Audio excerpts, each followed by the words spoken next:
This is how to fix the error code F1263 on your Worcester Bosch boiler. If it's displaying an error code, it simply means there's something wrong with your boiler. With the Greenstar iSystem boiler, this problem is likely caused by installing the wrong heat control module, HCM. This is either because the HCM is loose in your boiler or the wrong control box has been installed.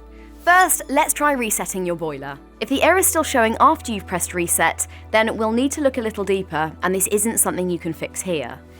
For more advice or to arrange a visit straight away from one of our Gas Safe Registered engineers, just click the Get in Touch link below. If the error code is no longer showing, it may still be worth looking at the root cause. If you haven't had a service in the last 12 months, then we would advise booking a visit through the link below, as this may help to identify the original issue and avoid any further damage to your boiler.